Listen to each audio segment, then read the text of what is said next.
पहले आपका चैप्टर जो 7 है, वो चैप्टर 7 बात क्या करता है? वो चैप्टर 7 बात ये करता है कि आपको, अभी जो हमने पहले चैप्टर पढ़ा वो व्यक्तियों को पेश करने के बारे में बात कर रहा था, लेकिन जो आपका चैप्टर जो 7 है वो बात ये करता है कि आप क्या पेश करिए, आप चीजें पेश करिए।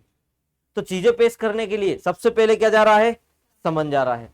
अब वो सबसे पहले समन जा रहा है, तो सेक्शन आपके सामने है, सेक्शन आपका है 94। 94 बोलता है डॉक्यूमेंट या अन्य चीज प्रस्तुत करने के लिए समन जाता है। देखिए, तो सबसे पहले हम समन अच्छे आराम से जान चुके हैं। अभी हम समझ रहे थे कि समन जाता है व्यक्ति की उपस्थिति के लिए, लेकिन फिर हमारा डाउट क्लियर किया किसने? 94 ने, कि बोले नहीं नहीं नहीं भैया, चीजें पेश करने के लिए भी समन जा सकता है। जरा गेट लगा दीजिए। ठीक है, अब आपका क्या बोलता है? जब कोई न्यायालय या पुलिस थाने का भारसाधक अधिकारी यह समझता है, देखो दो चीजें हैं,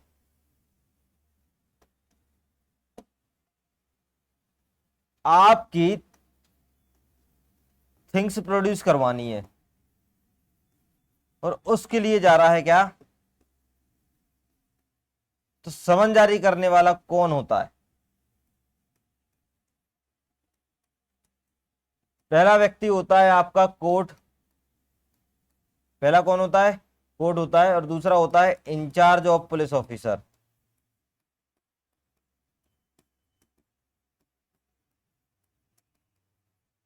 इंचार्ज ऑफ पुलिस ऑफिसर। अगर उनको लगता है, तीन कंडीशन है जिसमें समन जारी हो जाएगा, ऐसे अन्वेषण में, जांच में, विचारण में, अदर प्रयोजन के लिए इस संहिता में न्यायालय अधिकारी के द्वारा यदि वो सक्षम हो किसी इलेक्ट्रॉनिक संसूचना के माध्यम से, इलेक्ट्रॉनिक डिवाइस भी इसमें इंक्लूड है, डिजिटल साक्ष्य का अंतर्विष्ट होना संभाव्य है, या किसी अन्य चीज का प्रस्तुत किया जाना आवश्यक या वांछनीय है जिस व्यक्ति के कब्जे में है, या सकती है ऐसी दस्तावेज या चीज के विश्वास होने के उसके नाम पे न्यायालय ऐसा अधिकारी आदेश, लिखित आदेश से उससे उपेक्षा कर सकता है, जारी करेगा। समन या आदेश में उल्लिखित समय या स्थान पर प्रस्तुत कर उपस्थित, कुछ भी मतलब नहीं है। इसका मतलब ये बोल रहा है समन जब भी जारी होगा तो ये तीनों लोग आपकी इन्वेस्टिगेशन में भी जारी कर सकते हैं,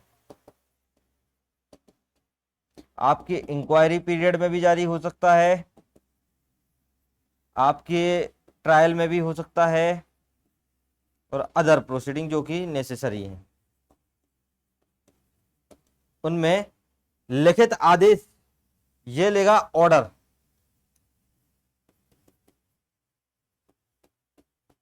और कोर्ट जारी करेगा समन। यहां पे लिखित ऑर्डर ही इसका समन है, और यहां पे कोर्ट समन जारी कर ही रहा है डॉक्यूमेंट प्रोड्यूस कराने, सॉरी आपकी थिंग्स वगैरह प्रोड्यूस कराने के लिए। ठीक है ना? अब आपका पहली चीज, इन दोनों पे डाउट कब आता है? जब ये बोल रहा है कि ये लोग कॉम्पिटेंट हैं कि नहीं है। तो ये बोला कॉम्पिटेंट होने चाहिए। कैसे होने चाहिए? ये कॉम्पिटेंट होने चाहिए। कोर्ट भी जो है वो जुरिडिक्शन वाला होना चाहिए। इंचार्ज ऑफ पुलिस ऑफिसर से नीचे की रैंक का नहीं होना चाहिए, इंचार्ज ऑफ पुलिस ऑफिसर से ऊपर का चल जाएगा, ये वाली जो चीजें। लेकिन जब भी हमारा प्री में आता है तो सीधा सीधा लिखा है इंचार्ज ऑफ पुलिस ऑफिसर, मतलब इंचार्ज ऑफ पुलिस ऑफिसर, इसके अलावा कुछ भी दिखेगा तो हमें उस पर टिक नहीं करना है। दूसरा, अब इसमें वो बोला कि चलो ठीक है, आपने बोला कि समन जारी कर देंगे, ठीक है, तो बोले समन का भी तो फॉर्मेट हो गया। समन का फॉर्मेट कैसे? एक तो हो गया रिटन ऑर्डर, एक क्या हो गया आपका? रिटन ऑर्डर, जो कि आपको पुलिस वाले देते हैं। दूसरा है इलेक्ट्रॉनिक डिवाइस। इलेक्ट्रॉनिक डिवाइस मतलब आजकल व्हाट्सएप वगैरह के माध्यम से मेल कर देते, चीजें कर देते कि नहीं, तो वो वाला मतलब इलेक्ट्रॉनिक कम्युनिकेशन, मतलब टू का आई, इलेक्ट्रॉनिक संसूचना मतलब टू का आई हो गया। टू का आई में पूरा पूरा आपका, तो ये क्या बोला? ये एविडेंस है। ये क्या हो गया? एक तरीके का एविडेंस हो गया कि हमने समन की तामीली कर दी है। ठीक है, अन्य चीज प्रस्तुत करना जो कि आवश्यक किया जाए, वांछनीय है। अब देखो दो चीज होती हैं, हमें थिंग्स प्रोड्यूस करना है या थिंग्स प्रोड्यूस कराने के लिए कंपेल करना है, तो हमारे सामने तीन चार चीजें होंगी। एक तो पहली चीज, हमें नॉलेज होगा। किसका नॉलेज होगा? उस वस्तु के बारे में नॉलेज होगा कि वो किस पर्सन के पोजीशन में है, कि वो जिस भी पर्सन के क्या है, पोजीशन में है। तो हम क्या करेंगे? अगर हमें पर्सन का पोजीशन पता है, कि वो नॉलेज है कि वो पर्सन के पोजीशन में है, तो हम क्या करेंगे? डायरेक्ट समन करेंगे। क्या करेंगे भैया? डायरेक्ट समन कर देंगे। और डायरेक्ट समन क्या करेंगे? नाम से करेंगे, बाय नाम, बाय नेम करेंगे, जो कि हमारी पहली लाइन बोल देती है। और ये विश्वास करने का कारण है उस कोर्ट को या ऐसे अधिकारी को लिखित आदेश द्वारा समान पे उल्लिखित समय टाइम पे वो प्रस्तुत करे। अगर हमें पता है तो हम अगर आपसे रिक्वायर करेंगे, अपेक्षा करेंगे कि आप ऑन टाइम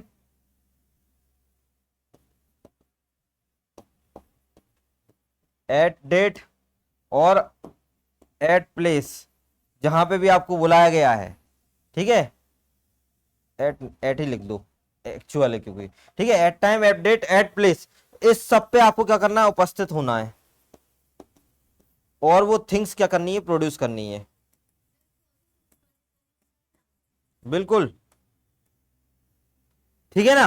अब क्या हो रहा है, ये पहला वाला क्लियर हुआ कि नहीं हुआ, अभी तक हुआ हर एक चीज, ठीक है। अब आते हैं दूसरे वाले पे। दूसरे वाले में क्या बोला, सबसेक्शन में ये बोला कि यदि कोई व्यक्ति है जिससे इस धारा के अधीन दस्तावेज या कोई अन्य चीज मांग रहे हैं, थिंग्स या डॉक्यूमेंट दोनों के बारे में बात हो रही है, ठीक है, डॉक्यूमेंट के बारे में, तो क्या बोला, थिंग्स या डॉक्यूमेंट दोनों के बारे में अपेक्षा की गई है तो प्रस्तुत करने के लिए स्वयं उपस्थित होने के बजाय किसी डॉक्यूमेंट को प्रस्तुत करवा भी सकतेगा, समझाएगा कि भैया उसने पालन कर दिया। इसका मतलब आप देखो, इस पर्सन का पोजीशन था, अगर ये पर्सन डायरेक्ट इसके नाम से समझ जाता है, लेकिन अगर ये खुद नहीं आना सकता, इसमें बोला उपस्थित होना है, बोले कि अगर आप खुद नहीं आ सकते, आप खुद मत आओ, आप भिजवा दो, क्या करो आप भिजवा दो, तो भी समझे जाएगा कि आपने क्या किया है, अनुपालन किया है, आपने क्या किया है, उसका एग्जीक्यूशन कर दिया है, ठीक है ना, समन का।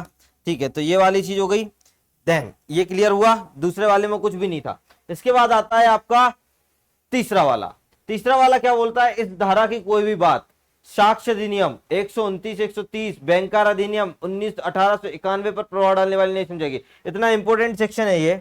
क्या होता है, हम गलत क्यों करते हैं, क्योंकि जब प्री में आता है तो हमसे ये डेट नहीं पता, हमें ये वाली डेट नहीं पता चलती है, हम गलत करते हैं क्योंकि हमें याद नहीं रहता है। हमें सिर्फ अकेला ये याद रहता है बैंकर वही खाता, ये चेंज करके आ जाता है प्री में, ठीक है। ये सेक्शन में थोड़ा बहुत चेंज हो जाता है प्री में, तो हम 129, 130 पे क्लिक नहीं कर पाते।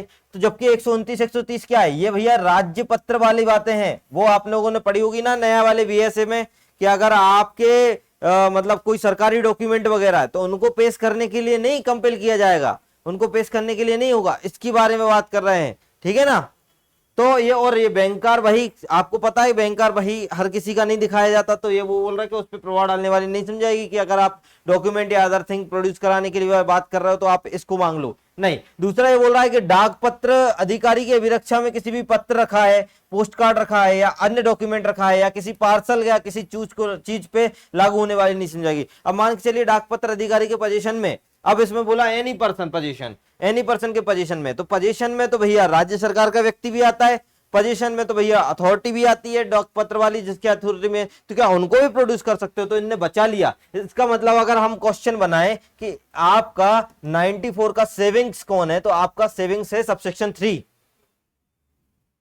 94 की सेविंग्स कौन है, आपका 94 का सबसेक्शन 3 है, वो सेविंग्स है।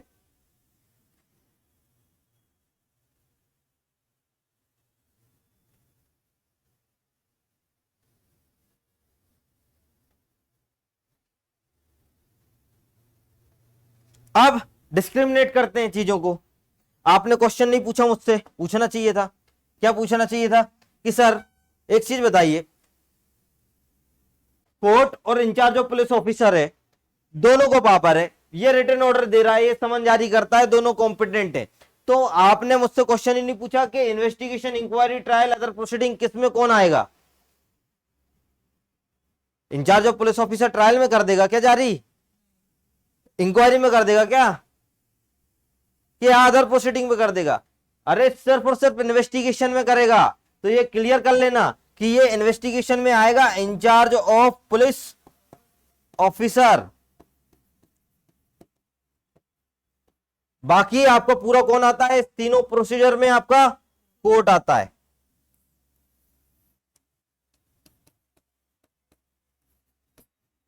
पूछना चाहिए था, जानबूझ के मैंने ऐसा करा था, आप लोग ध्यान ही नहीं देते हो, छोटी सी चीज है, जबकि मैंने एक एरो लगाया और 4 चीजें लिखी, आप लोगों ने यही समझा दोनों चारों कैसे कर लेंगे, पढ़ के आए हो। पुलिस वाला कहां कोर्ट की प्रोसीडिंग में घुस जाएगा, घुसेगा क्या? नहीं, यही है कॉन्सेप्ट, यही अपन क्या करते हैं वहां पे गलत करते हैं। ठीक है ना, बड़े अच्छे से इन सब चीजों को पढ़ना, क्योंकि उसमें सीधा बोलेगा कि कोर्ट कब प्रोसीडिंग ऑन करेगा, डॉक्यूमेंट मंगवाने की कब जारी कर सकता है समन, और आपका पुलिस अधिकारी कब कार्रवाई प्रारंभ कर सकता है। सिर्फ इन्वेस्टिगेशन के टाइम पे ही वो किसी भी दस्तावेज या किसी भी चीज को पेश कराने के लिए बोल सकता है, और कोर्ट जो है वो किसी दस्तावेज या चीज को प्रस्तुत कराने के लिए समन जारी करता है जब जांच चल रहा है, जब विचारण चल रहा है, या जब कोई अदर प्रोसीडिंग चल रही है। ये कंफर्म कर लेना। तो इसलिए इन्वेस्टिगेशन में आपका इंचार्ज पुलिस ऑफिसर आएगा, और आपका कोर्ट किसमें आएगा, आपके इसमें इसमें इंक्वायरी, ट्रायल और अदर प्रोसीडिंग में समन जारी। और ये समन जारी करता है, ये रिटन ऑर्डर जारी करता है। ठीक है ना, दोनों अच्छे से, बड़े अच्छे से याद रख लेना। समझ में आ गई?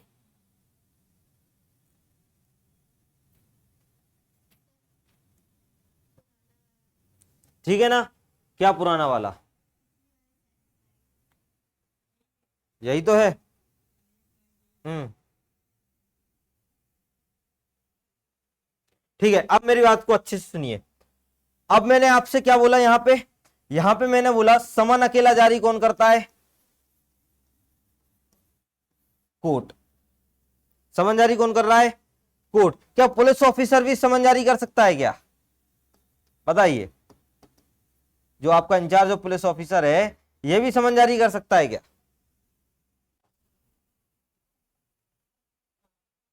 गलत, कभी जिंदगी में नहीं करेगा, क्योंकि कोर्ट ही जब हमेशा समन और वारंट जारी करता है, police officer only written order जारी करेगा किसी भी चीज को पेश कराने के लिए। केस का नाम लिखिए फटाफट। केस का नाम है उड़ीसा राज्य वर्सेस देवेंद्रनाथ पड़ी। बहुत फेमस केस है, आता भी है। उड़ीसा राज्य वर्सेस देवेंद्रनाथ पड़ी।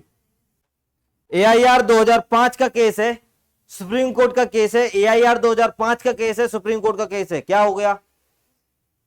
ठीक है, तब लिखिए इसमें क्या बोला गया था। इसमें सीधा सीधा यह बोला गया था कि लिखिए, आरोप पत्र तैयार करते समय अभियुक्त किसी दस्तावेज की संरक्षा साक्ष्य के रूप में धारा 94 के अंतर्गत नहीं ले सकता।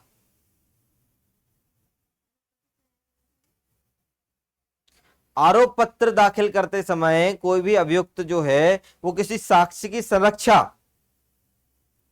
एज अ एविडेंस नहीं ले सकता। 94 में बोलते हैं ना, डॉक्यूमेंट पेश कराइए, ये कराइए, वो कराइए। अब आप पे चार्ज लग रहे हैं, आप डॉक्यूमेंट को बोल रहे हैं कि सर ये डॉक्यूमेंट मेरे डिफेंस में यूज होगा, है ना, तो बोले नहीं, ये वाला नहीं, इसके बारे में बात नहीं हो रही है। ठीक है, तो ये लिख लीजिए, आरोप पत्र तैयार करते समय अभियुक्त किसी भी दस्तावेज की संरक्षा एज अ एविडेंस 94 सेक्शन में नहीं ले सकता है।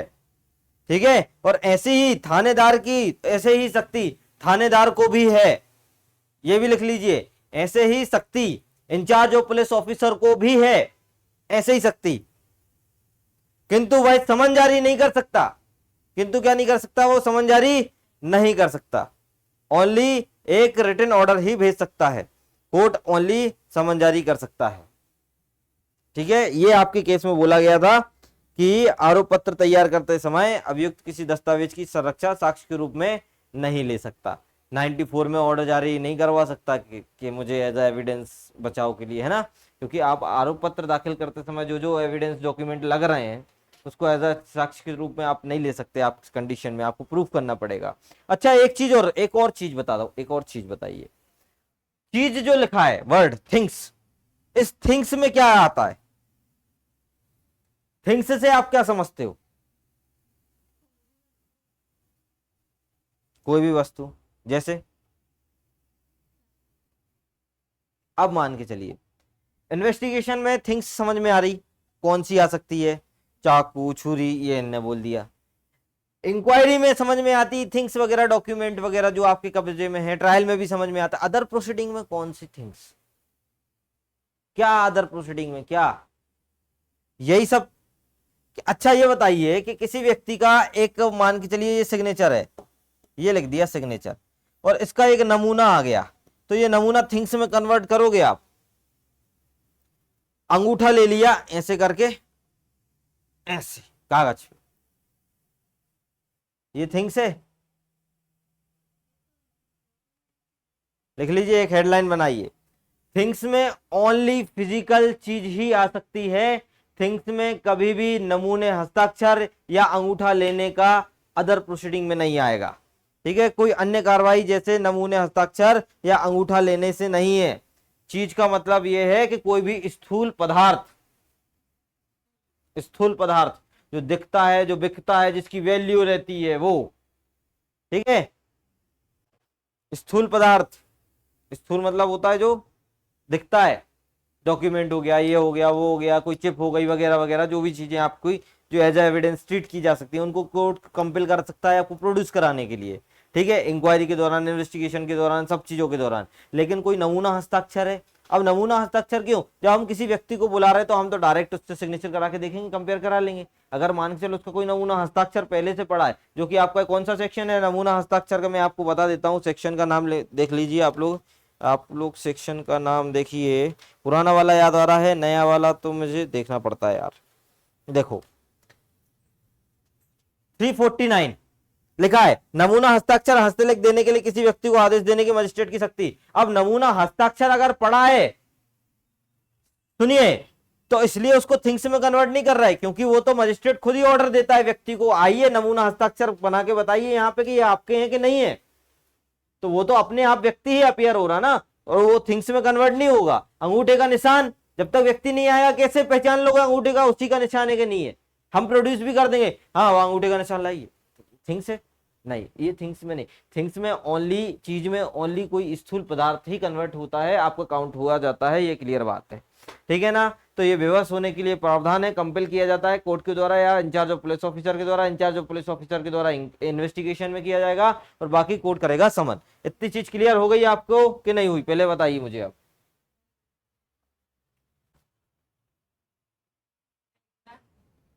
हाँ तो लिखो ना, मैं मना कब करता हूं आप लोगों को लिखने के लिए। अच्छा, ये सबसे गुड क्वेश्चन था आपका, आपको लिखना था क्या, लिख लो। ठीक, ठीक है, तो आप लोगों ने छोटा अभी तक बनाया नहीं, लो समझते रहो। चलो,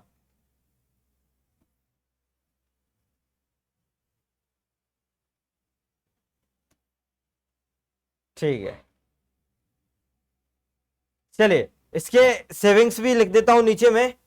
इतना हो गया, देवेंद्र नाथ पढ़ी वाला केस हो गया, इसके सेविंग्स भी लिख देता हूं, लिख दूं, यही लिख देता हूं, यही बना लेना। ठीक है, जब तक आप लोग वो भी कर लो, अंडरलाइन भी कर लिखते जाओ।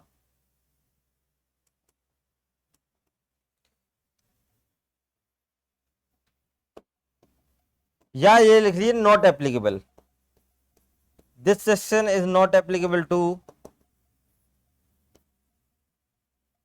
129 130 IEA प्लस आपका बैंक कार अधिनियम 1891 प्लस आपका अथॉरिटी, डाक अथॉरिटी, डाक प्राधिकारी की पोजीशन में अगर कोई पार्सल वगैरह है उस पर भी एप्लीकेबल नहीं होगा। ठीक है ना, लिख लिया,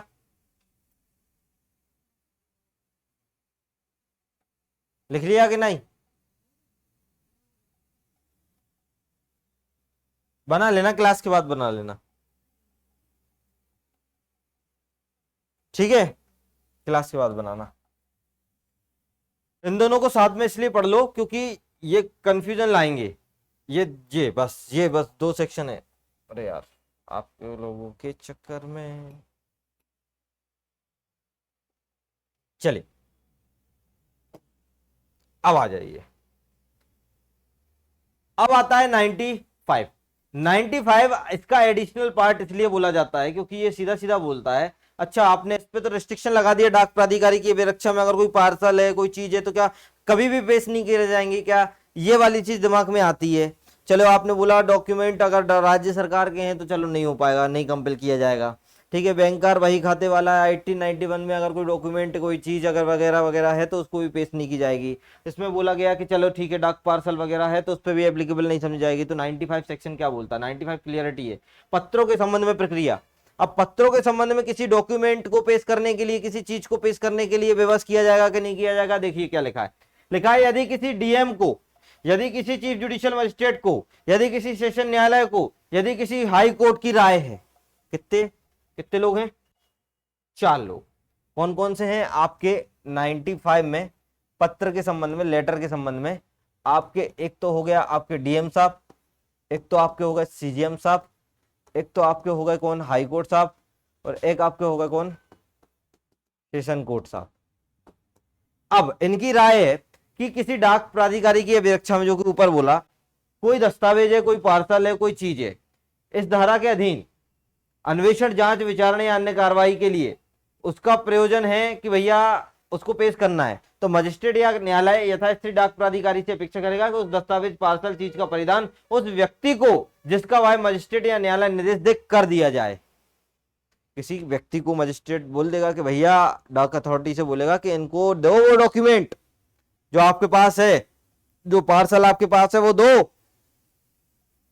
कौन बोलेगा, डीएम, सीजीएम, हाई कोर्ट और आपका सेशन कोर्ट, ये ऑर्डर देंगे। और ये ऑर्डर किसको देंगे, आपके डाक प्राधिकारी को। किसको देंगे, डाक प्राधिकारी को, कि आप कोर्ट में या किसी मजिस्ट्रेट को जो डायरेक्ट करते हैं किसी व्यक्ति को, आप उसको वो पार्सल दीजिए। क्या दीजिए, आप वो पार्सल दीजिए। बात खत्म हो गई। जैसा डायरेक्शन करेंगे वैसे आपको देना पड़ेगा। देन इसके बाद दूसरा वाला सबसेक्शन बोलता है कि यदि किसी अन्य मजिस्ट्रेट की, चाहे वह कार्यपालक मजिस्ट्रेट हो या न्यायिक मजिस्ट्रेट हो या किसी पुलिस आयुक्त या पुलिस अधीक्षक की राय में अगर कोई दस्तावेज, पार्सल, चीज ऐसी प्रयोजन के लिए यथास्थिति डाक प्राधिकारी से अपेक्षा कर सकेगा कि दस्तावेज, पार्सल या किसी चीज की तलाशी कराए।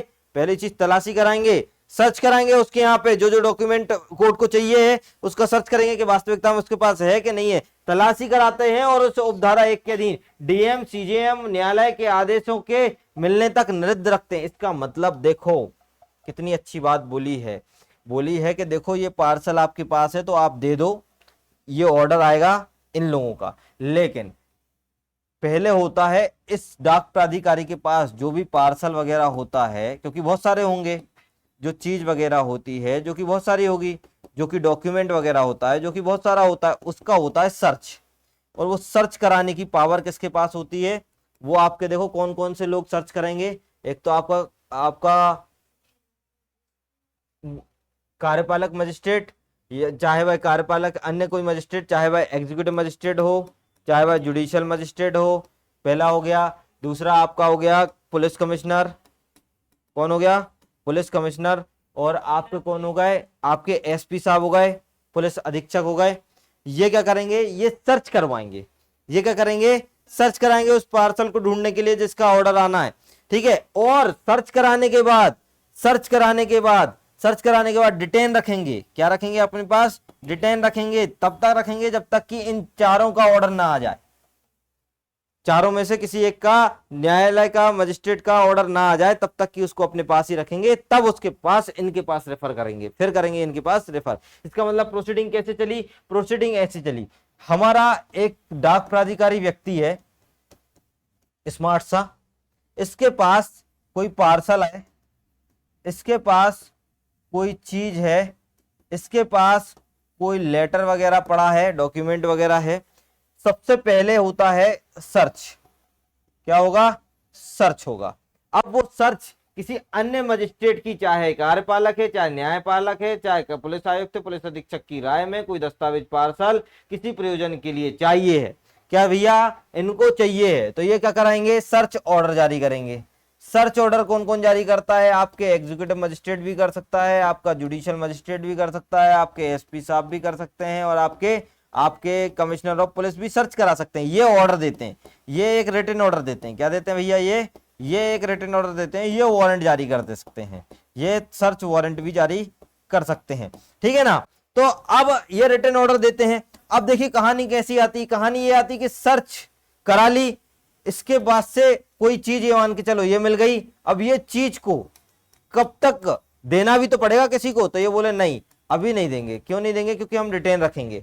हम डिटेन तब तक रखेंगे जब तक कि हमारे पास इनके ऑर्डर नहीं आ जाते। किनके ऑर्डर? डीएम साहब के, आपके सीजीएम साहब के, आपके हाई कोर्ट के, या आपके किसी सेशन कोर्ट के, या लगा है मतलब इनमें से कोई ना कोई होगा, वो ऑर्डर देगा, तब जाके हम इनको क्या करेंगे? प्रोड्यूस करेंगे। इतनी चीज समझ में आ गई? यही ऊपर लिखा है, यही नीचे लिखा है। और इनका पर्पस क्या है? किसी भी इंक्वायरी में, किसी भी ट्रायल में, किसी भी अदर प्रोसीडिंग में, या किसी भी इन्वेस्टिगेशन में। इन्वेस्टिगेशन का पार्ट आएगा तो पुलिस ऑफिसर आ जाएगा और बाकी सब में कोर्ट आ जाएगा। ये कंफर्म हो गया। चलिए, तो भैया ये आपके दो सेक्शन थे, सेक्शन 94 और सेक्शन 95। यदि आपको समझ में आ गए हैं तो बता दीजिए। आ गए समझ? चलिए, तो आज की क्लास इतना काफी है। आप डायग्राम बना लीजिए।